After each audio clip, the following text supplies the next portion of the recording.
Conversations with Cathy. Good evening, magandang gabi po sa inyong lahat. Good evening, Dr. Jonas. Thank you so much for agreeing to be on the program tonight. So, alam ko, kakagaling mo pa lang ng COVID-19, and so much has happened this August, for you personally, and in the hospital. So, let's begin. Maybe you can tell us, your story about your bout this August with COVID-19. Yes, as you know, I am the spokesperson of PGH, and when PGH became a COVID-19 referral center, I was one of the more active participants because I am the spokesperson and I communicate with media. I have to talk in public and to tell them about COVID-19 and the operations of PGH. So I have learned so much about COVID-19. So COVID-19 to me was more of like a topic on how to advise people, how to update of what's happening in PGH. Little did I know a few weeks after that that I will be a personal or I will have it will become personal for me because on April 1 I got swab. I had an RT-PCR test done just to be tested. I was not symptomatic at all, and I agreed to be swab together with the rest of the team because Right. apparently we got exposed. So after about 9 days, my test came back positive. And I was so surprised because I was up and about and I never really had symptoms. So that was my first bout of COVID personally. So I had myself admitted nasa PGH po ako, but I had no symptoms and they swabbed me again twice. So April 12 and April 14, and both of them were negative. So we thought, what was this? Probably it was a false positive, but just the same. That was COVID-19, no? But asymptomatic. I never really had antibodies, but they asked me to just take it easy. So after 2 weeks, I came back to PGH.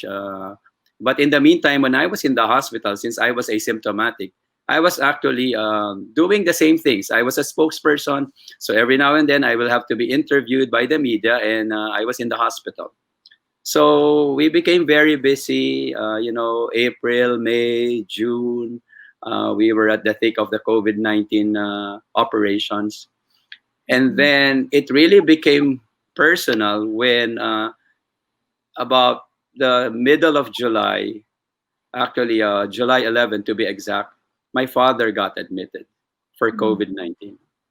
And that really worried me because my father was always about to turn 90, about 9 days from his admission. So that was July 11. His birthday was July 17. So it's almost just a week. We were planning for a surprise birthday party for my dad. But he became symptomatic. He got it from the community somehow. My father likes to go out sometimes just to check some of, check some of his businesses. And so he got COVID, he got admitted, and I started to worry because I know so much about it, and I know that an elderly person with comorbidities is a high risk for COVID. Yes. But just the same, I told my dad, okay, you will be the oldest patient of PGH at 90 who will be celebrating his birthday with COVID-19. And then you will be getting out of this after 2 weeks, and I will just see you the way that we send off our patients on a wheelchair being pushed, and we were like gonna be doing the usual balloons, and so he Yes. was sort of like smiling, right? Yes. So that was that. So I was worried, but we continued to function as part of our operations. But what I did was because when you are admitted in a COVID ward, you're by yourself. Yes. And for a 90-year-old person, that's so difficult. Very depressing. You'll be isolated. So Yeah. I took it upon myself that I promised that I will be by his side if I could. So I will be spending an hour and a half during the day, just before lunch, and I will give him his lunch. Yes. And then just before his dinner, I will go back. So I will be wearing this level 4 PPEs, donning and doffing for about, and spend time in his room, Mm. probably a total of about 2 to 3 hours a day. And I Wow. just want to make him feel that I'm there. Yes, it is depressing, but there are a lot of people rooting for him. And so I want to Mm. make sure that he has a nice dinner and he's ready to go to sleep. So it became a routine. Oo. Um, so we're okay. I was happy that my mother was healthy. Mm. And on his birthday, meaning the birthday of my dad, July 17th, 17. Yeah. so so we prepared. I brought some balloons. Our family had some videos for him to watch. Mm. The on July 16th, that evening, Mm. my mother was coughing and having fevers. Okay. So I ended up like also getting her swab. To cut the Mm. long story short, on July 17th, on the 90th birthday of my dad, I had to bring my mom to Wow. PGH also to get Wow. admitted. So now there are two of them, and Mm. I also became more worried. But Yeah. I said, we will overcome this. Mm. And so now there are two people that I'm visiting. Mm. I will pass to their rooms. Mm. Um, and I didn't tell my dad right away that my mom was sick, but we didn't want to tell him on his birthday that my. So to cut the long story short, for the next 2 weeks, I was doing this. I will Mm. be going to the COVID wards uh, to visit them, bring food, cheer them Mm. up. My mom was a little bit sicker at that time because she already had to be intubated. But just the same, I will pass by and I will spend more time with my dad. Mm. Um, so uh, almost about 2 weeks, and I can feel that my dad was really getting tired of it and was really getting depressed. Mhm. It's a good thing that we were able to get in one of our helpers, our household helpers, who Mm. also actually became COVID-19. She got it from my dad, actually. And so she agreed to be with my dad. And so Mm. that was a big help, right? Yes, yes. So we have a nice, at least a setup. At least I don't probably have to spend for a long time there because I was already being warned by some of the doctors that you're spending so much time there in the room and you're probably exposing yourself. Mm. Okay, so and on top of that, I was getting tired, Yeah. and then on July 28th, Mm. on July 28th, so almost more than 3 weeks of them being admitted. Yes. That's when I got COVID. Oh, I was already having headaches, body aches. I thought that was just being tired for doing all of this and going home quite late at night, sleeping late. So right. I felt chills, headaches, a little bit of fever, Yeah. and then the worst thing is I then started having difficulty of breathing. So I Mm. had myself tested, and I was told that I was positive and I have to be admitted right away because they saw that my viral load was quite high. And they were so concerned about me that they want me to be admitted that Mm. night when the test came out. And they said, Sir, you have to be admitted now. Yes. So, so now I'm dealing with this problem of taking care of myself. I have to worry about myself. But I Mm-hmm. was also worried about my parents who I felt were also not getting well. Right. People were telling me, the doctors were telling me, just right now, you Mm-mm. are sick. You have to concentrate on getting better, on recovering, because Mm-hmm. you need to recover. You need to get discharged so you can at least take care of them again, and do some other things, right? And Yeah. so because of this admission that I have to be in my own room, Mm. we're all isolated, the three of us, and Yeah. it's all remote via messenger. I will Mm. just see my mom and my dad through Yeah. an iPad, and I know I have set my camera. I will look into the room, look at them. Okay, my dad is texting. He seems to be fine. My mom is there. Seems to be comfortable, even though intubated. So that was the story, Yeah. and I spent almost 2 weeks in the hospital. Mm-mm. Um, and I was also getting treated. I had pneumonia. Uh, and thank God for all the prayers that I got. I had so many Yeah. messages I got through Facebook Messenger, people that I know and do not know. I got a Yeah. lot of food, a lot of prayers, a lot of things, that I realized, madami po palang nagmamahal sa Ay, akin. po, sobra. Marami Ang pala. And then mahal mga kaibigan ko po, kamag-anak, syempre pamilya, mga pasyente ko po na matagal na naglabasan po sila. And then so they were telling me, sir, there's so many people praying for you, for your parents. Yes. You have gone viral, so many Viber threads, so many prayer groups, sort of like True. uh, True. colliding and sort of so sabi ko, siguro sa dami ng nagdadasal, tatlo kaming makakalabas dito. Um, Mm. so the most difficult part was you know, oh, I didn't say that. So when doctors will pass by and make rounds and Yeah. see me, they will also update me of what's going on with my parents. So the Mm. doctors in PGH were so helpful, and they would accommodate my Right. questions. And so we have this Viber group wherein there are three patients. It's me, my Mhm. mom, and my dad, and I would give them the problem list of all of us, and they will like comments. That's why somebody said, oh, that Jonas is a very difficult person, a difficult patient, because he seems to nagpapakailam sa mga management, right? So really, I just wanted to make sure what's going on. Yes. So Yes. unfortunately, my dad passed away Yes. uh, after battling COVID-19 for 5 weeks. Mm-mm. Um, on probably 2 days before I got discharged, he Mm-mm. just didn't make it. His lungs gave up. There's respiratory failure, and it was so difficult for me because I can't just go there beside him physically Right. to help him, right? So Yes. eventually I was able to pay my respects. And as you know, when you have COVID, after that you have to be cremated right away.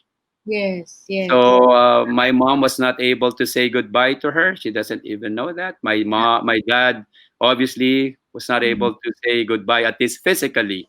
It was Mm-mm. very difficult for the family, and my siblings are just seeing this all remotely. So I Right. had the chance to be able to go to his room and say goodbye. So that really became personal. I never imagined that COVID-19 will hit me this hard, like to the Yeah. very core of my being. It's not only physically draining, but emotionally right now. And my mom right now is still battling with COVID-19. She's in the ICU, and hopefully she'll be able to overcome the illness. Okay, but we're praying that she can recover and she can come home. Okay, That's so right. Yeah. that's where we are. That's where I am right now. I'm in Yes. the process of recovering physically, and I'm much stronger now. Yeah. Obviously, grieving for my Mm. dad. I'm Yes. in my parents' house right now, and I'm Yes. also hoping and praying fervently that my mom will be able to make it through, and we can reunite and finally put my father to rest together. Right. Yeah. We will continue to pray. For your mom. She's there, di ba? She's still in PGH and fighting, di ba? Sabi ko nga, Right. fighter ang mami mo, ha? Talagang Right. Oo, fighter 'yon, talagang malakas ang loob noon. In fact, before I went home, I decided to pass by her ICU because at that time Mhm. okay naman ako, and they said my mom was already negative for RT-PCR. So she's actually COVID-19 free, but Now. she's just trying to recover from the complications that have happened to Right. her because of being hospitalized and Right. being on the ventilator for a long time. So I was Mhm. able to, when I saw her in her room in the ICU, even Mhm. though she was intubated, she was awake, and we were like doing this Pacquiao.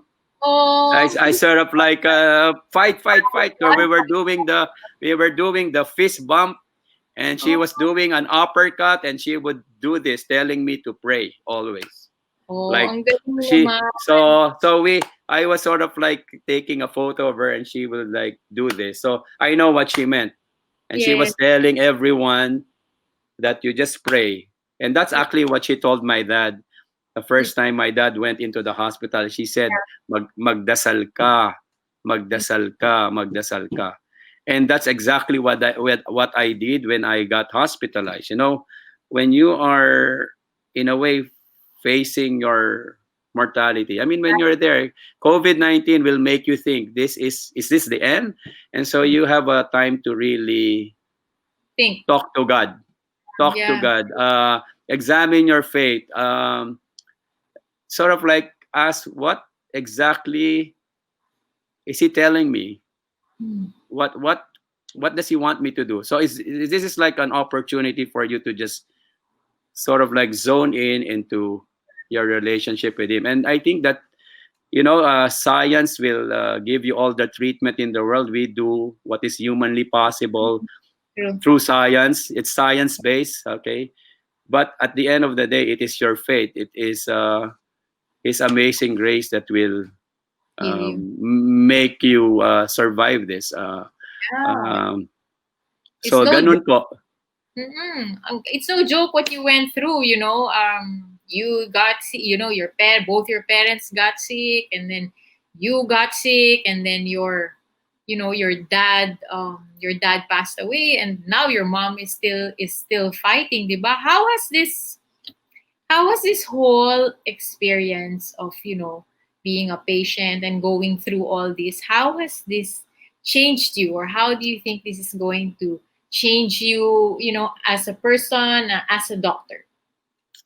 Definitely, if a doctor becomes a patient, they say a doctor becomes more sensitive to his patients, Mm-hmm. right? You have seen Yeah. some movies about that, right? Yeah. Definitely. You know, I have experience being a frontliner wearing those PPEs.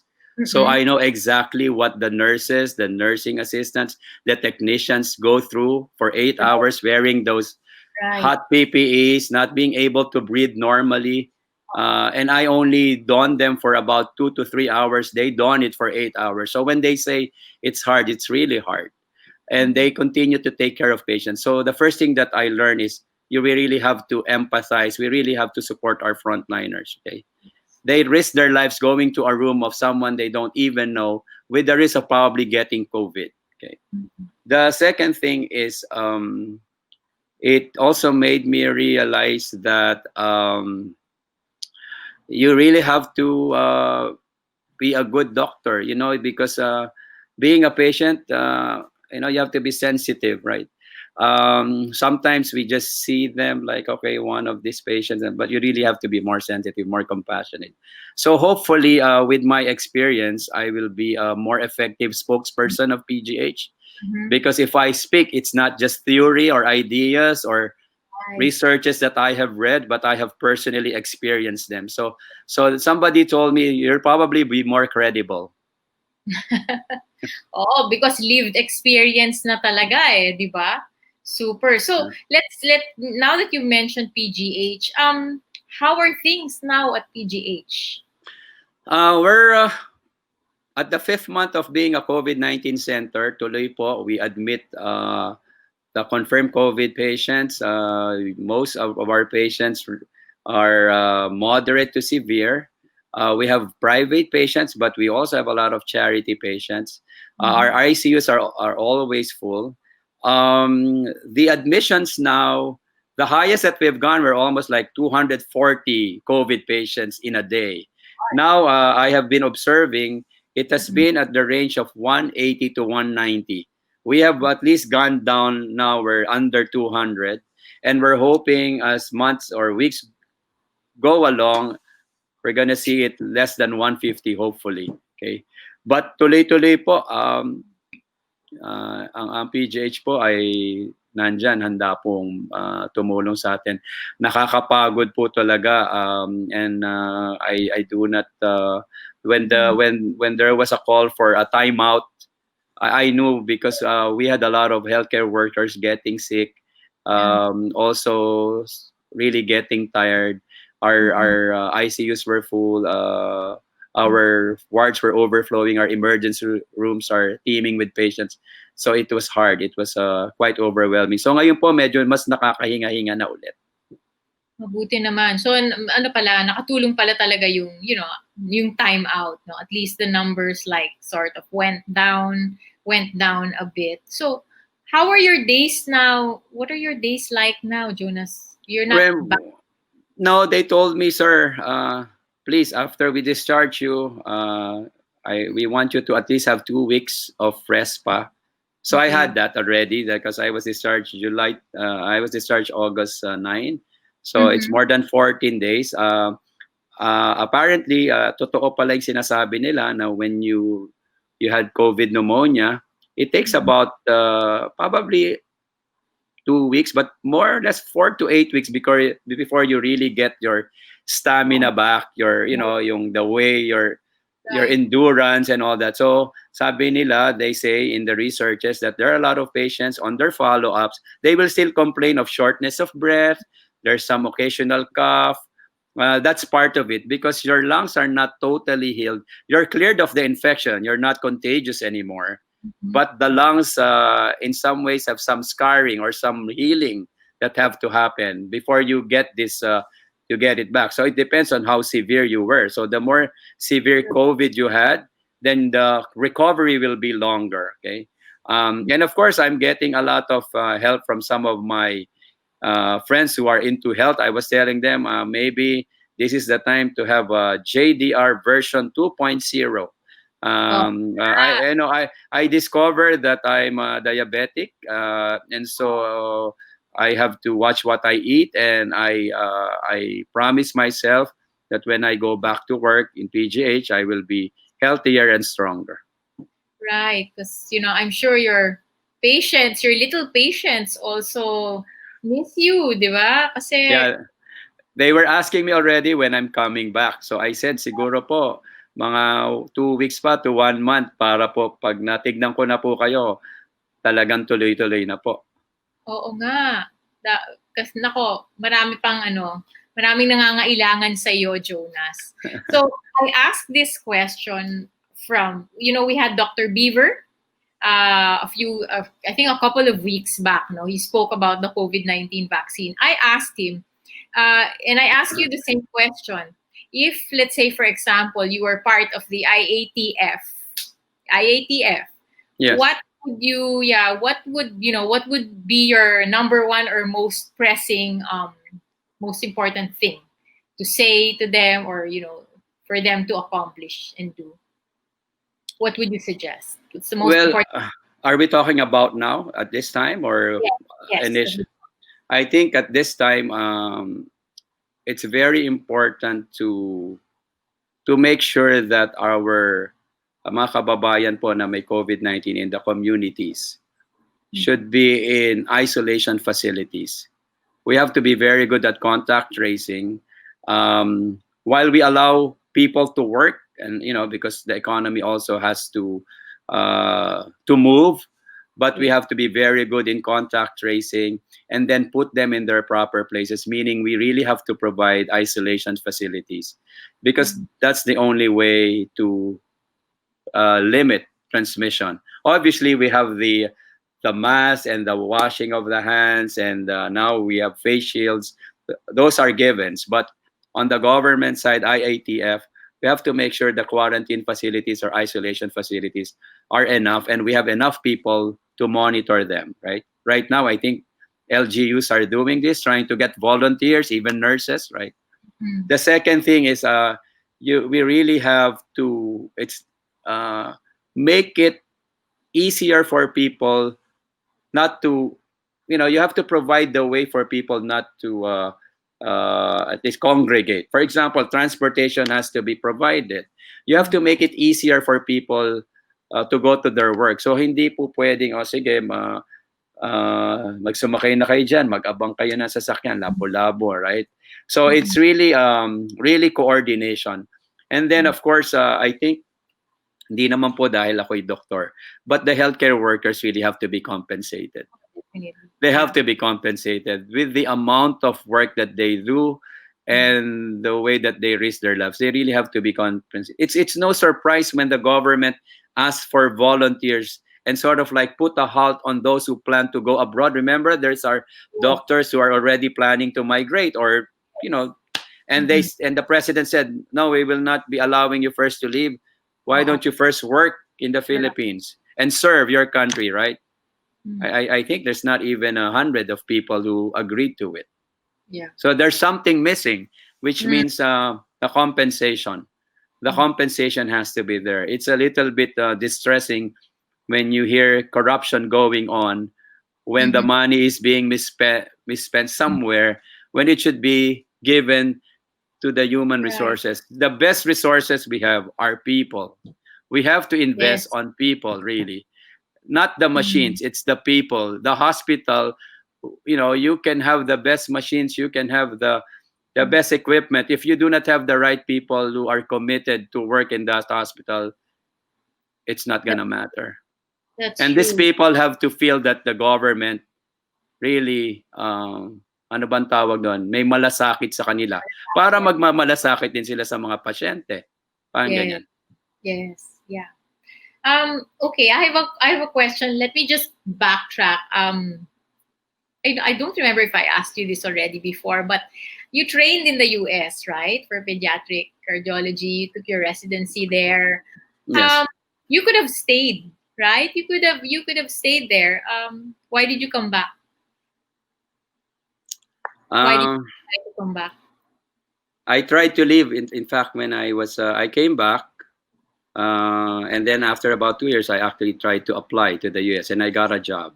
Mm-hmm. But when I was about to go there was this feeling of, hindi ko alam kung, parang I was just not comfortable leaving Mm. the Philippines. And so siguro I just wanted to stay here and do what I can. And I said, marami na sa Amerikang mga experts, mga ganitong specialista. Hindi yun, parang ang need is nasa Pilipinas. So I decided to come here. Yeah. And it was a hard decision, but I think it was the right decision because we need more people, more specialists here in the Philippines. We need Filipino doctors to take care of Filipinos. Right. And the Filipino child is like, we're so thankful that we have you here, and now you're doing all this work for the Filipino, for the Filipino children, those who have, genital heart disease.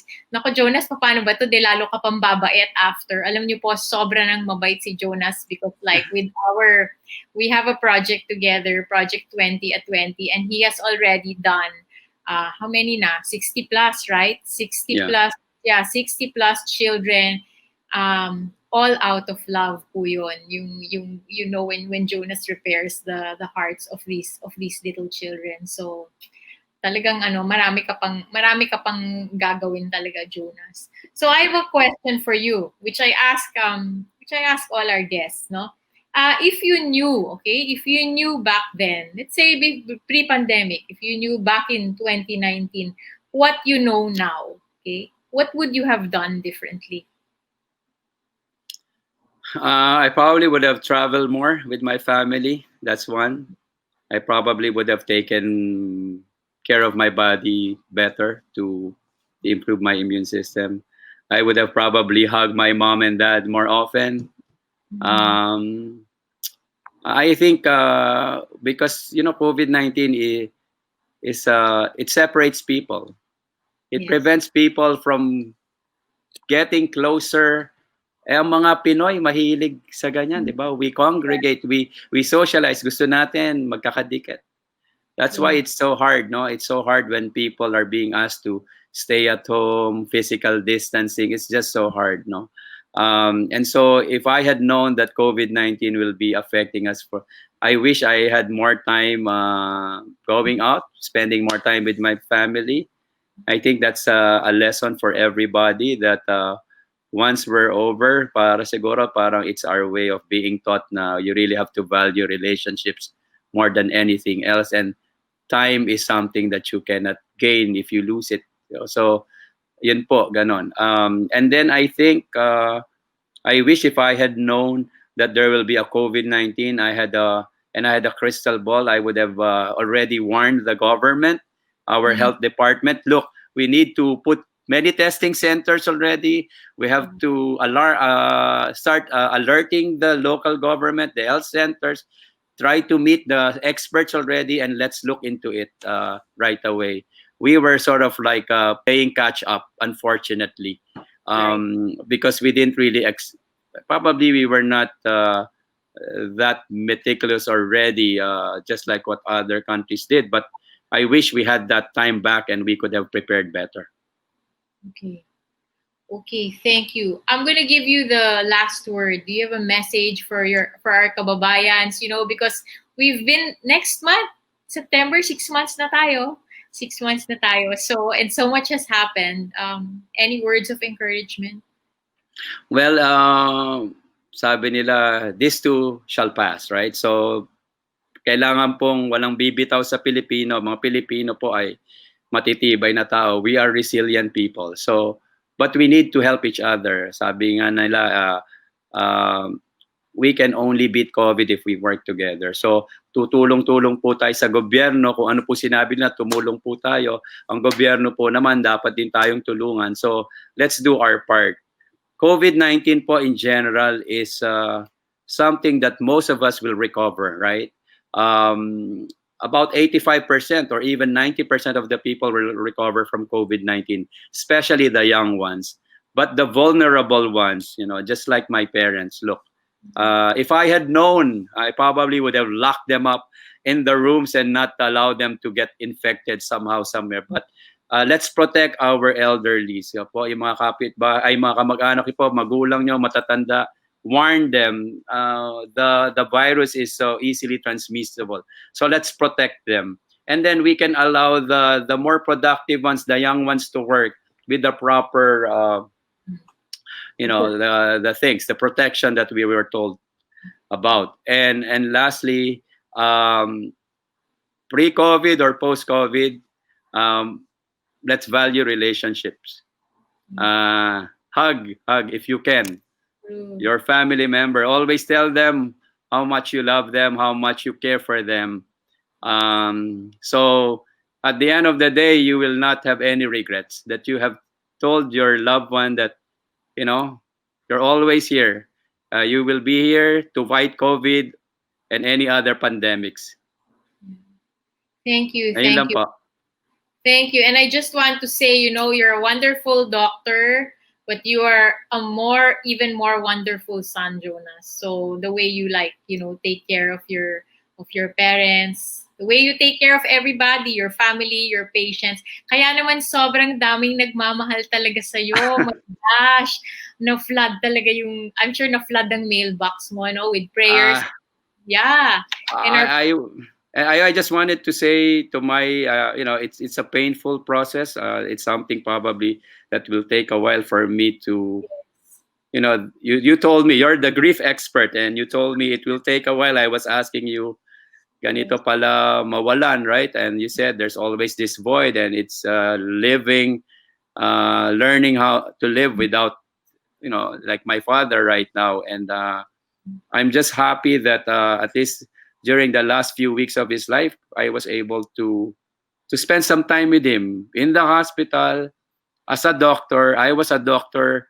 Something that he told me, one of the things he told me while he was gasping for air, he said, he thanked me, and then sabi nung nurse, buti na lang po may anak kayong doktor. So sabi nung tatay ko, oo nga, mabait ang Panginoon. So, sabi ko nga, Tay, kahit saan ka in my Facebook page, I told them, malaya ka na, I want you to see, I hope you are in a better place, and I would like to see that winsome smile, yung walang kamatayang ngiti. I'm sure meron na yan, no? Because COVID-19 really was quite difficult for him. And I pray for my mother that I will see her and hear her jokes, because I got her sense of humor. Nakakatawang nanay ko. So hinihintay namin ang pagbabalik niya. Yes, fighter si mommy mo, and we will storm, all of us watching here tonight. We will storm the heavens for your mom. This is a nice picture of your family and your mom and your dad, right? Is this Tama po. This was in Bulacan. I think this was 2 years ago. We had a mass there sa hometown ng aking father, no. So maraming salamat po sa lahat po ng nagdadasal sa mga magulang ko, sa akin, sa mga nakiramay po at patuloy po na nakikilaban, sumusuporta po sa amin para sa makabangon po ang aking ina. Maraming pong salamat sa mga kakilala ko po at mga hindi ko kakilala. Siguro po balang araw magagantihan ko po kayo. Yes. Thank you. Thank you so much, Jonas. And yan, mag-uusap at magkikita pa tayo. Pero maraming salamat ha na pinagbigyan mo ngayong gabi. Thank you, and we'll continue to pray for you as well, for your health, for your family, be strong. Know that you are covered by the prayers of, so many people. Tsaka mahal na mahal ka ni Lord. Alam mo yon, di ba? Maraming salamat. Thank you, Jonas. So good night. Good night. Thank you. So don't go away. We'll be right back. Conversations with Cathy.